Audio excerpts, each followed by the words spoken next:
versículo en la Biblia que nos habla precisamente de lo que hoy estamos haciendo, misiones.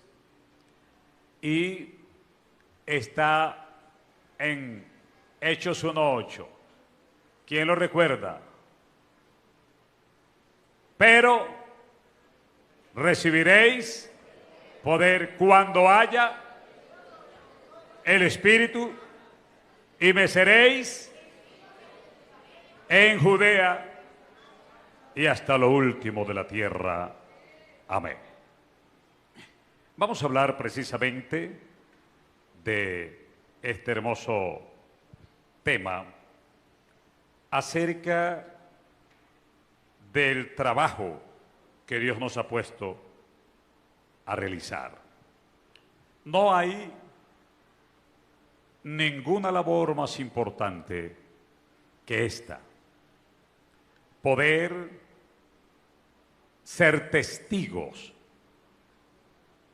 del mensaje del Evangelio, de lo que hizo el Señor Jesucristo en la cruz. Y quisiera como enfocar lo que tiene que ver con eso de recibir poder para ser testigo. Testigo es el que ve o el que oye algo. Puede ser que estuvo en la escena o que posterior a eso se enteró de las cosas. La Biblia dice: pero recibiréis poder. Los apóstoles llevaban caminando con Jesús más de 3 años. Habían visto su poder manifestado, señales, prodigios, milagros. Fueron testigos de la resurrección de algunos muertos, de tal manera que habían sido testigos directos de lo que el Señor había realizado. Pero aparte de eso, algunos de ellos vieron cosas fuera de lo común, porque de 12 que el Señor llamó, 3 de ellos fueron muy cercanos a el Galileo precioso. Ellos eran Juan, Jacobo y Pedro.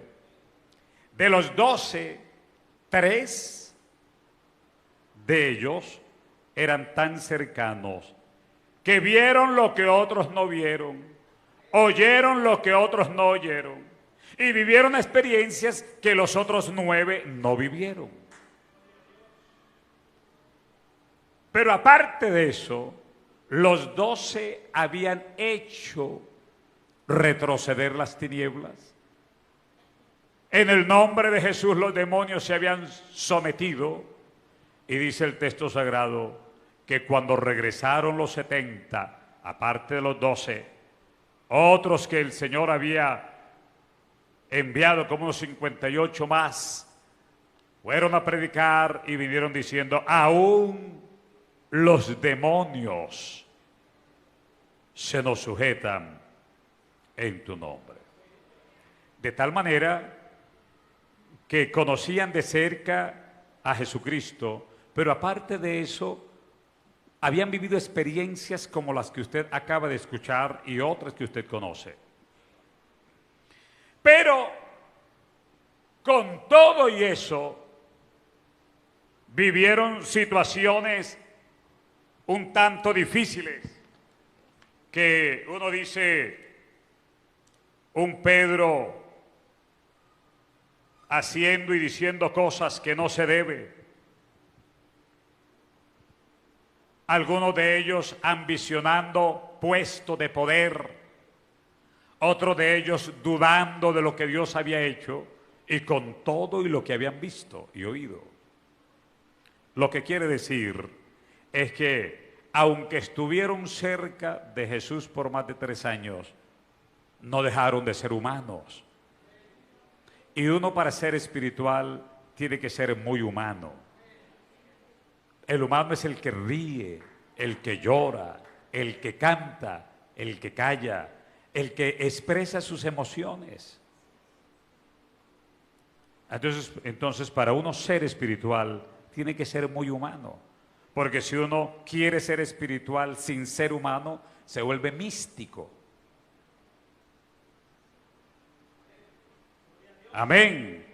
¿Por qué cree que por allá en el siglo, si no me equivoco, 11, se tomaron decisiones de sacar la gente y llevarlos por allá, lejos de la sociedad? Porque creían que colocándolos por allá en conventos y en todo eso, al aislarlos, no volvían a pecar. Pero mire lo que descubrieron en Estados Unidos recientemente. Porque ¿dónde vaya el hombre que no deje de ser pecador? Amén.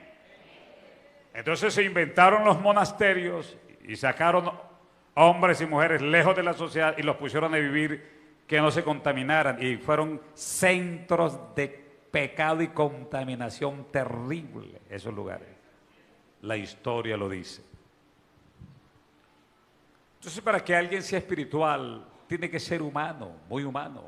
Esa persona que calla, que habla, que ríe, que llora, que va, que viene, que sabe reconocer que se equivoca, que sabe reconocer que el triunfo, como lo mide el mundo, no es un triunfo como la Biblia lo enseña, que aquí subimos bajando, que aquí ganamos perdiendo, como dice por ahí un célebre cantor nuestro, el hermano Zacarías Piedras del Río. Amén. Ah, no, él es Palacios. Gloria al Señor. Esas debilidades hallamos en ellos. Yo voy a pedir al ingeniero que nos proyecte San Lucas 9, del 34 en adelante. San Lucas 9, versículo del 34 en adelante. Aquí hay un escenario bastante importante.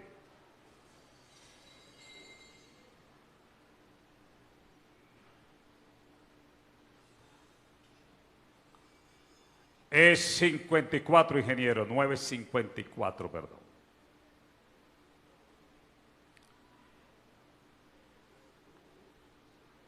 Viendo esto sus discípulos, Jacobo y Juan dijeron: Señor, ¿quieres que mandemos que descienda fuego del cielo, como hizo Elías, y acabe con todos? ¿Quién dijo eso? Juan y Jacobo, eran los más cercanos. El Señor los envió a predicar y llegaron a Samaria, a un lugar de Samaria, y no los recibieron. Iban a hablar y no los recibieron. Y el Señor, esta gente no merece que estemos acá, ni siquiera ellos merecen vivir. Vamos a orar y que caiga fuego como cayó en Sodoma y Gomorra, Señor, y que los achicharre a todos. Y le dicen: Señor, ¿tú estás de acuerdo? ¿Y qué dijo el Señor? Ustedes no saben lo que piden. No saben de qué espíritu sois. Ellos cargaban ganas de que la gente se salve o ganas de que se muera, pero que pase de las dos cosas una. Como cuando usted lo tratan mal y dice: Señor Jesús, yo te amo mucho, pero haga algo con estos. Como sabor a venganza, ¿no? Ay, bendito. Y ese vecino que no oye la palabra, que es contrario y que lo insulta y que le dice, que le manotea, y usted dice: ay, poder, Señor Jesús, encárgate de él o me encargo yo.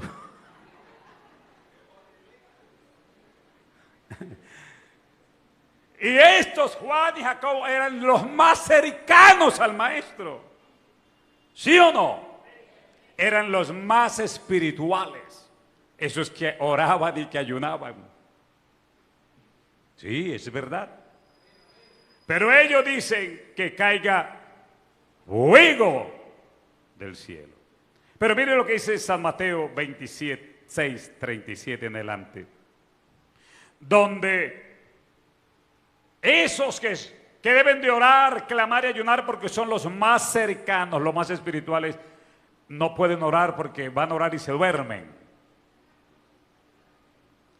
Y eran debilidades, San Mateo 26:37. Y tomando a Pedro, ese es uno de los cercanos, y a los dos hijos de Zebedeo, o sea, Juan y Jacobo, comenzó a entristecerse y angustiarse en gran manera. Entonces Jesús les dijo: mi alma está muy triste hasta la muerte. Quedaos aquí y velad conmigo. Yendo un poco adelante, se postró sobre su rostro, orando y diciendo: Padre mío, si es posible, pase de mí esta copa, pero no sea como yo quiero, sino como tú. Vino luego a sus discípulos y los halló durmiendo. Y dijo a Pedro: ¿así que no habéis podido velar conmigo ni una hora, Pedro? Velad y orad para que no entréis en tentación. El espíritu a la verdad está dispuesto, pero la carne es débil. Otra vez se fue y oró por segunda vez diciendo: Padre mío, si no puede pasar de mí esta copa sin que yo la beba, hágase tu voluntad. Vino otra vez y los halló, porque los ojos de ellos estaban cargados de sueño. Y dejándolos se fue de nuevo y oró por tercera vez diciendo las mismas palabras. Entonces vino a sus discípulos y les dijo: sigan durmiendo. Miren que todavía estaban durmiendo. Oye, a veces, aún hasta los más espirituales nos quedamos dormidos orando. Y un hermano que es que: hey, hermano, ¿qué pasa, hermano? ¿Usted no puede orar? ¿O qué, hermano? Me gusta dormir en los brazos del Divino Maestro. ¡Ay, bendito! El otro día lo dijimos y hoy lo recordamos, es que cuando uno va a orar, el sueño más rico es cuando uno va a orar. Sí, Señor. El problema es que uno no se prepara para orar, uno se prepara es para dormir, porque se arrodilla, la almohada más tierna, la cobija más caliente.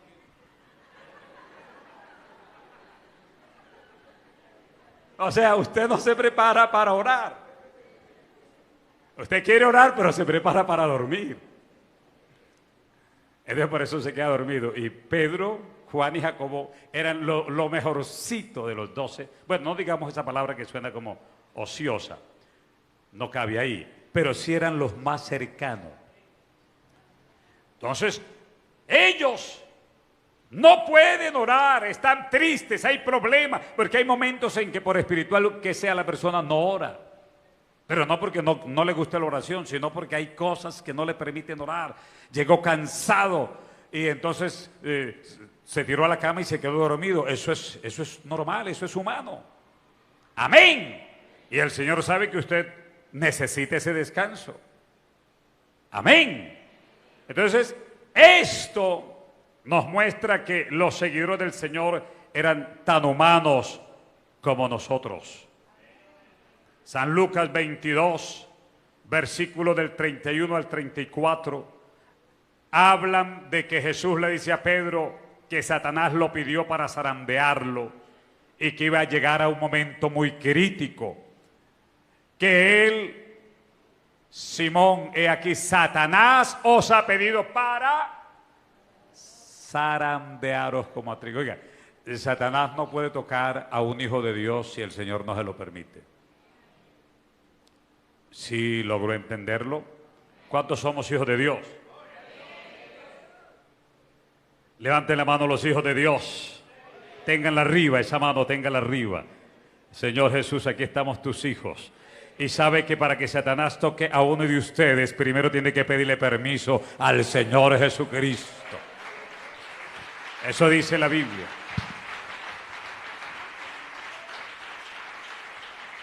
Y como Pedro era el que más hablaba, el que iba, el que venía, el que pedía la palabra, era un hombre muy calidoso y Satanás le tenía ganas hacía rato. Y no podía, hasta que le dijo: Señor, usted carga ahí a dice que es servidor tuyo, pero yo no se lo creo mucho. Ese es como rarito, Señor. Sí, ¿qué pide? Pues le hablo de Pedro. Pero sí, ¿qué pide? Yo quiero meterlo a la zaranda. Y dice: Señor, yo se lo suelto ahí. y se lo soltó. Y el Señor sabía quién era Pedro.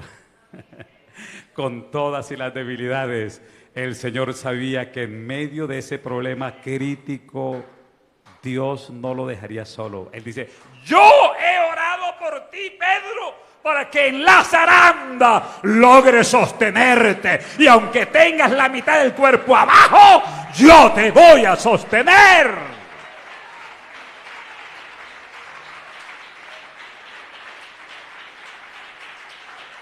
¡Aleluya!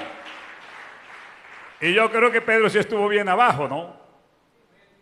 Porque si usted mira lo que dice más adelante el texto sagrado en San Mateo 26, del 69 en adelante, dice que Pedro, que es uno de los más cercanos a Jesús, termina negándole. Pedro estaba sentado fuera en el patio y se le acercó una criada diciendo: tú también estabas con Jesús el Galileo. Mas él negó delante de todos diciendo: no sé lo que dices. Saliendo él a la puerta, le vio otra y dijo a los que estaban allí: también este estaba con Jesús el Nazareno. Pero él negó otra vez con juramento: no conozco a ese hombre. Un poco después, acercándose a los que por allí estaban, dijeron a Pedro: verdaderamente también tú eres de ellos, porque aun tu manera de hablar. Oiga, cuando uno llega a Cristo cambia, ¿no?, la manera de hablar. ¿Cuántos hemos cambiado la manera de hablar? Hay una canción muy viejita, pero no se arruga. Has cambiado la manera de hablar y de cantar, de vestir y caminar en esta vida. ¿Sí lo han oído? Es que es de mi época. Y si hablo de milagros y de tantas cosas bellas que tú me has... Es de Estanislao Marino. Es viejita. Pero dice que cuando uno llega a Cristo, Cristo lo cambia, Cristo lo transforma. Y Pedro había cambiado ese vocabulario común de pescador. Esa manera tosca y grosera había cambiado. Y la gente: tu manera de hablar te descubre. Entonces comenzó a maldecir. ¿Y qué pasó en ese momento? El gallo cantó. Uno parece que ve a Pedro como hundido, ¿no? Como que alguien que está luchando para no soltarse y se va y se va. Y quedó con los deditos ahí que ya se le están doblando para irse. Y estando ahí, el Señor le echó la mano para que no se fuera al fondo y lo levantó. Porque se retiró a llorar profundamente, a llorar. Porque cuando alguien peca contra Dios, dice: perdóname, perdóname, perdóname, perdóname. Yo no debí de obrar de esa manera, de actuar de esa manera. Pero el Señor dijo: yo he orado para que tu fe no falte, Pedro. Y mire que estés bien cercano al Señor. Pero aparte de eso, hay algo que es importante, porque estos tres personajes que estuvieron cerca del Señor vivieron experiencias que, como dije al principio, los otros no tuvieron. Y en San Marcos 14:33 hay algo importante que quisiera compartir. San Marcos 14:33. Ahí dice: y tomó consigo a Pedro, a Jacobo y a Juan, y comenzó a entristecerse y a angustiarse. Solo a estos tres. Y luego el Mateo 17:1 habla de la transfiguración y solo llamó a tres. 6 días después, Jesús tomó ¿a quién?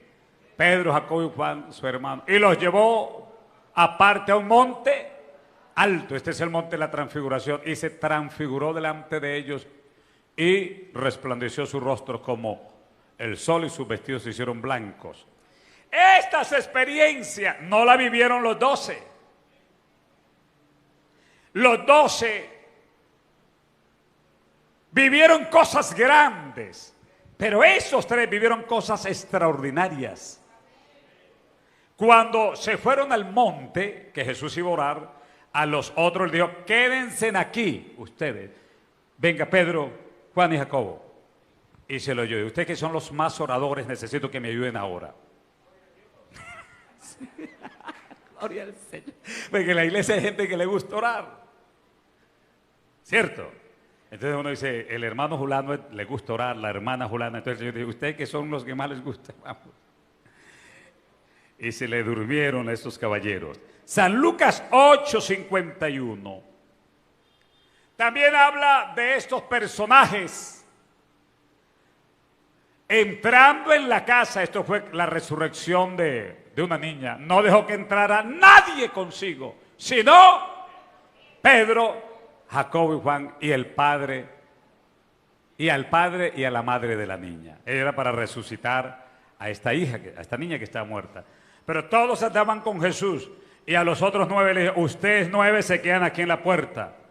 Conmigo solo entra usted, usted y usted, 3, y los llevó a la resurrección.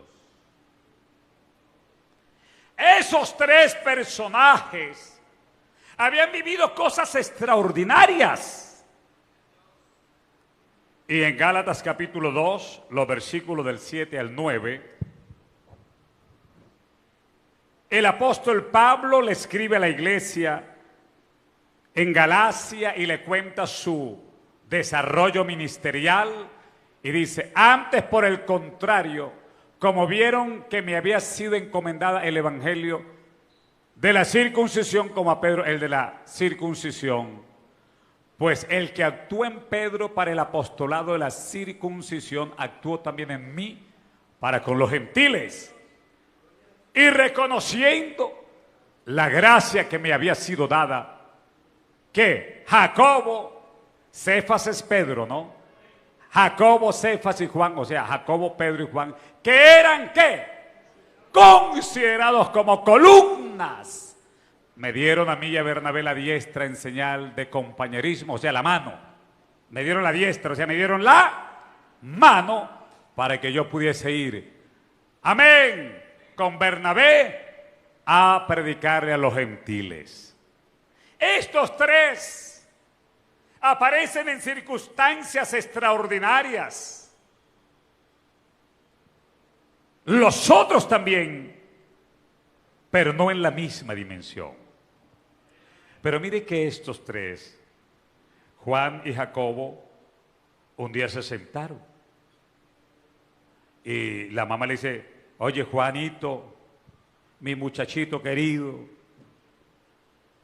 estoy contenta que anden con Jesús, pero yo creo que ustedes son mis hijos, vea todo bien peinaditos, bien vestiditos, esas túnicas yo se las tengo bien limpiecitas, y yo quisiera hablar con el maestro. ¿Para qué, mamá?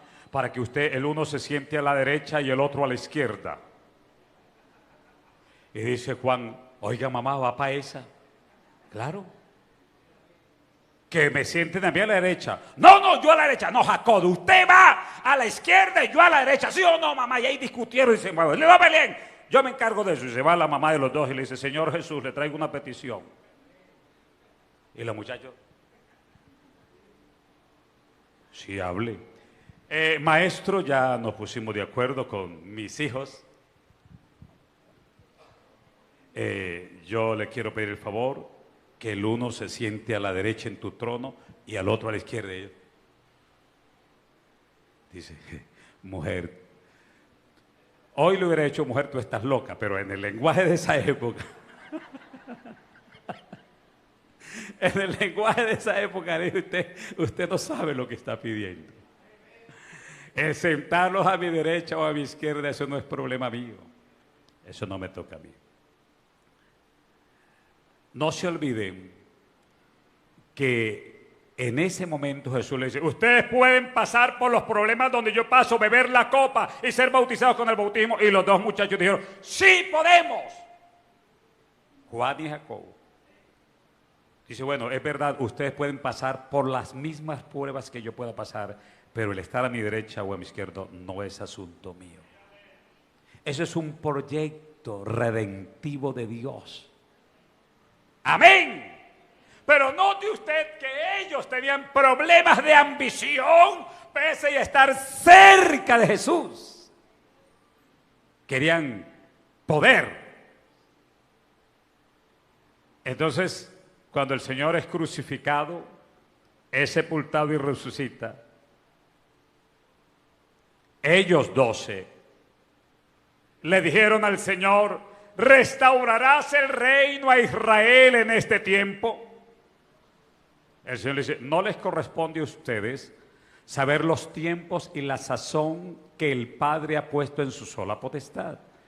Pero recibiréis poder cuando haya venido sobre vosotros el Espíritu Santo y me seréis testigo en toda la tierra, en Jerusalén, Judea, Samaria y hasta lo último de la tierra. Fuerte ese aplauso para el Señor.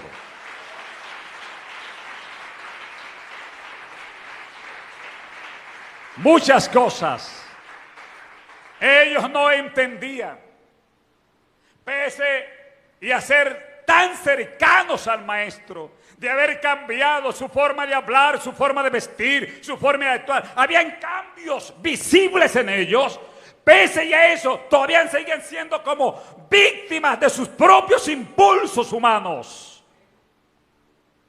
Y el Señor vino y le dijo: miren, ustedes van a tener poder, pero cuando el Espíritu Santo venga sobre vosotros.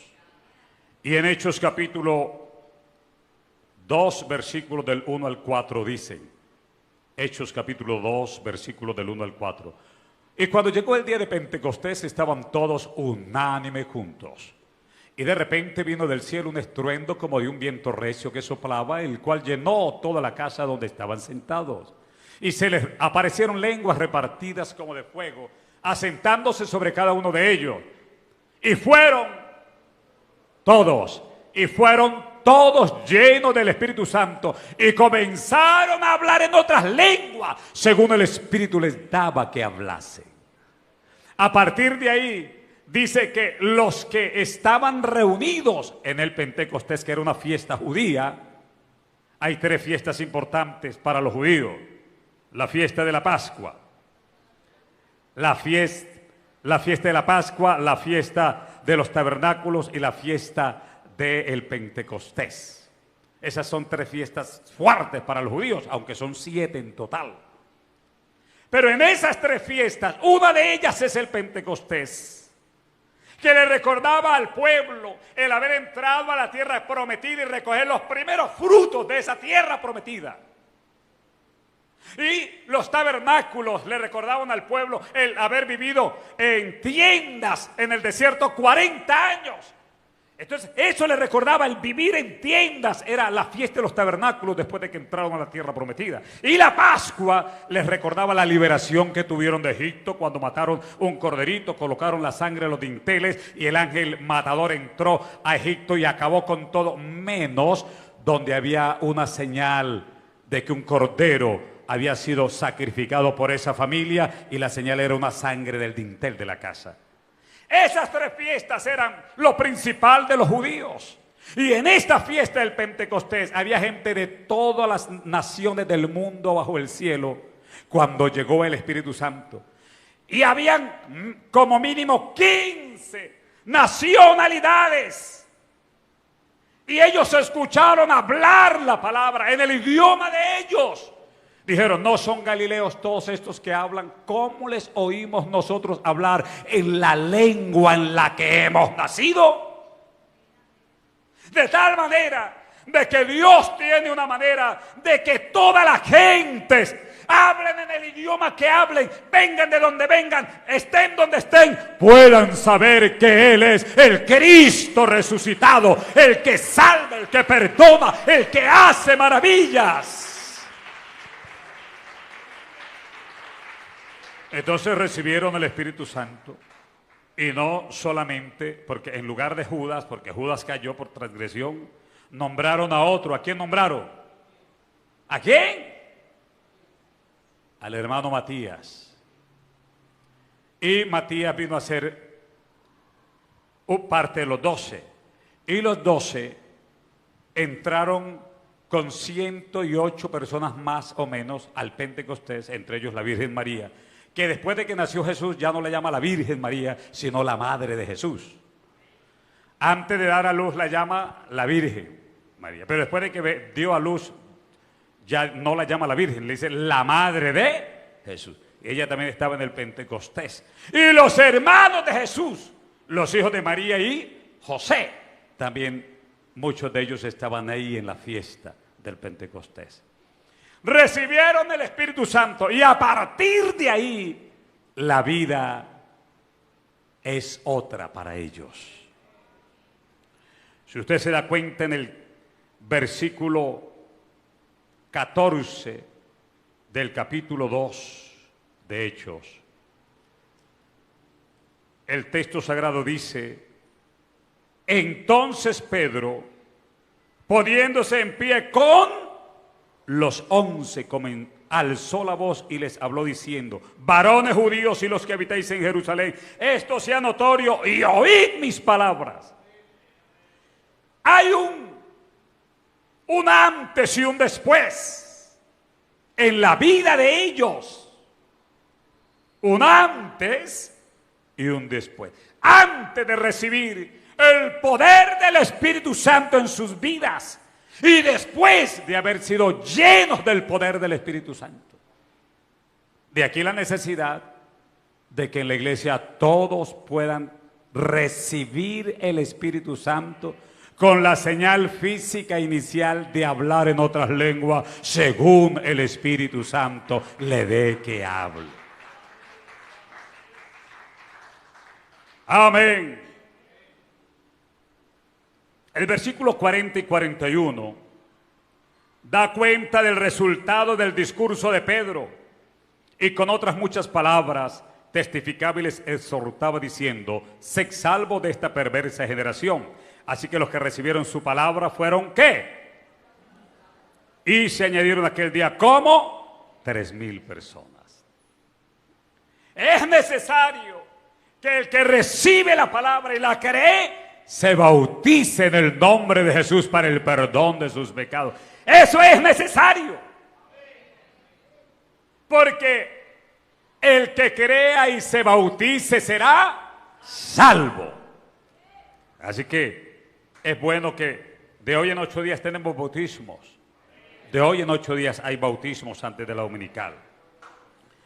Se añaden, dice la palabra, como 3,000 personas. Y ahora Pedro está entregado por completo a la palabra. Decidido a dar su vida por el Maestro, porque algo le cambió de fondo su manera de ser, de pensar y de actuar. Y es que el Señor vino en el poder de su Espíritu a hacer vida en la vida de Pedro. El capítulo 3 del versículo 2 en adelante de Hechos dice: era traído un hombre cojo de nacimiento, a quien ponían cada día a la puerta del templo, que se llamaba La Hermosa, para que pidiese limosna de los que entraban en el templo. Cuando vio a Pedro y a Juan, ¿quiénes iban? Pedro y Juan. ¿Qué le trae a la mente cuando hablan de Pedro, Juan y Jacobo? Los cercanos a Jesús. Y ahora Pedro y Juan van al templo y les rogaba que le diese limosna. Pedro, con Juan fijando en él los ojos, les dijo: míranos. Entonces él les estuvo atento esperando recibir de ellos algo. Mas Pedro dijo: no tengo plata ni oro, pero lo que tengo te doy. En el nombre de Jesucristo de Nazaret, levántate y anda. A partir de esta escena, esos que se dormían orando ya dejaron de dormirse orando. Porque estos ahora, con el poder del Espíritu Santo, son llevados a la hora de la oración. Y estos que se dormían ahora oran y el lugar donde están congregados se estremece.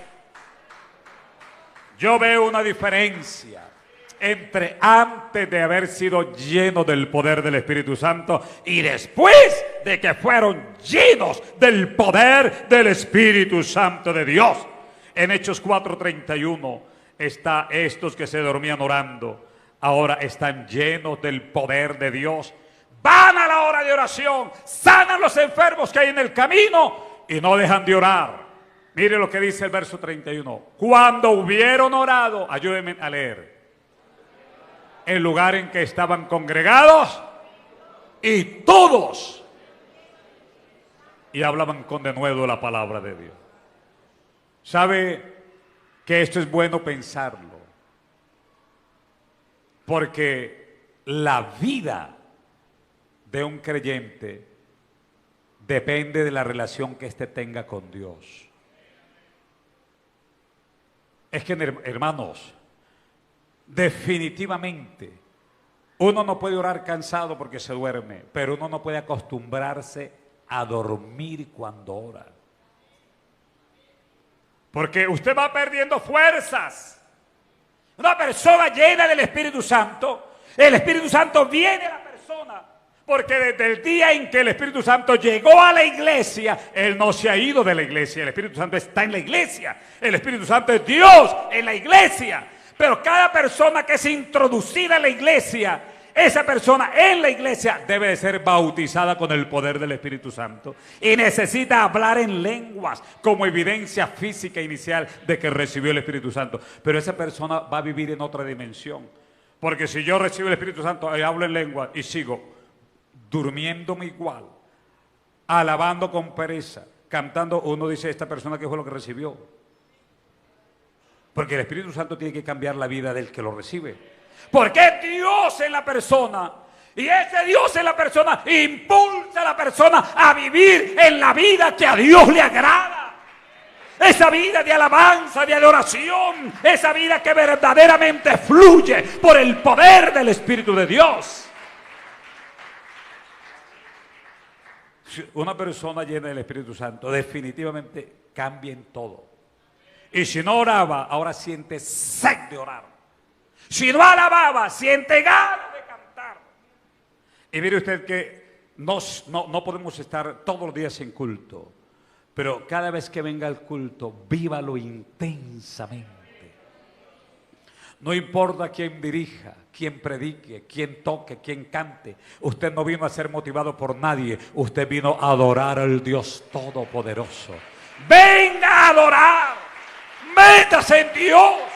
No interesa quién se siente al lado, en la parte de atrás. No se interese de eso, que su interés más grande sea hacer homenaje al Creador del universo, exaltar, alabar, bendecir, disfrutar, darle rienda suelta a ese gozo del Espíritu. Cante con ganas, levante sus brazos con ganas de exaltar, de alabar, entre a hacer lo que vino a hacer, hacerle culto al Todopoderoso. Hacerle culto al Todopoderoso. Es importante que mire usted lo que dice el evangelista Juan en el capítulo 20 de Juan, versículo 19. Esos que antes tenían miedo, ahora sus vidas fueron cambiadas. Cuando llegó la noche de aquel mismo día, el primero de la semana, estando las puertas cerradas en el lugar donde los discípulos estaban reunidos por miedo de los judíos, vino Jesús y puesto en medio les dijo: paz a vosotros. En el capítulo 5 del libro de los Hechos, los versículos del 25 al 29, muestran algo interesante en ellos. No les tiene miedo a la cárcel, a la amenaza, al azote o a la muerte. Mire lo que dice. Pero viniendo uno, les dio esta noticia: he aquí, los varones que pusiste en la cárcel están en el templo y enseñan al pueblo. Entonces fue el jefe de la guardia con los alguaciles y los trajo sin violencia, porque temían ser apedreados por el pueblo. Cuando los trajeron, los presentaron en el concilio y el sumo sacerdote les preguntó diciendo: ¿no os mandamos estrictamente que no enseñaseis en ese nombre? Y ahora habéis llenado a Jerusalén de vuestra doctrina y queréis echar sobre nosotros la sangre de ese hombre. Respondiendo Pedro y los apóstoles dijeron: es necesario obedecer a Dios antes que a los hombres, porque no podemos dejar de decir lo que hemos visto y oído. Es necesario. Y mire usted que estaban en la cárcel y de la cárcel los sacó un ángel y los llevó a predicar el mensaje. Esos que antes tenían miedo, ahora no tienen miedo. San Marcos 16:14, encontramos un grupo de hombres miedosos, asustados, y dudaban de la presencia del Todopoderoso, de la resurrección. Finalmente se apareció a los 11 mismos, estando ellos sentados a las mesas. ¿Y qué pasó? Les reprochó su incredulidad y dureza de corazón, porque no habían creído a los que le habían visto resucitado. Estos que el Señor les reprende la incredulidad y la dureza. Mire lo que dice el capítulo 5, los versículos del 14 en adelante. Hechos capítulo 5, versículos del 14 en adelante.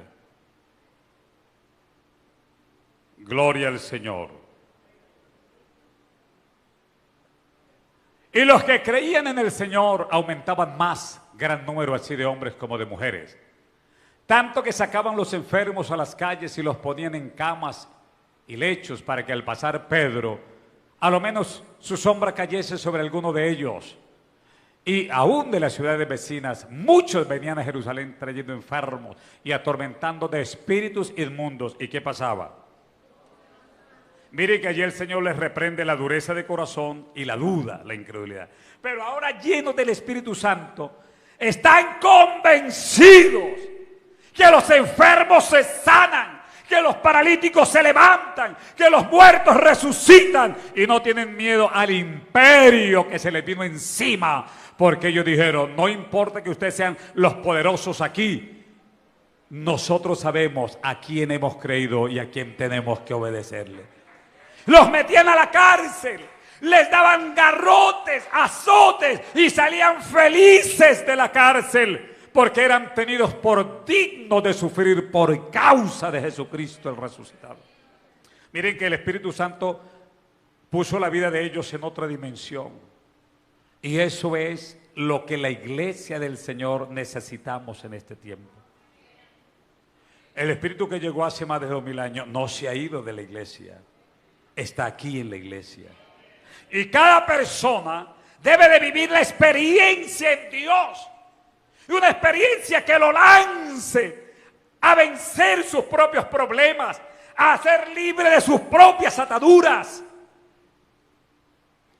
Lo más grande que puede hacer un hombre y una mujer es de verdad poder vivir experiencias que marquen su vida, que pueda cantar desde lo profundo de su alma, orar de tal manera que sienta que las tinieblas retroceden cuando invocas el nombre, y meterse en Dios en una dimensión que no importa que no pasen milagros, que no interesa que hoy los muertos no resuciten, aunque sí resucitan, que no interesa que hoy el cáncer no sea sano, aunque el Señor lo sana, pero procure vivir experiencias en Dios grande, que usted y Dios y usted puedan ser una dimensión gloriosa en términos espirituales, y eso marca lo demás.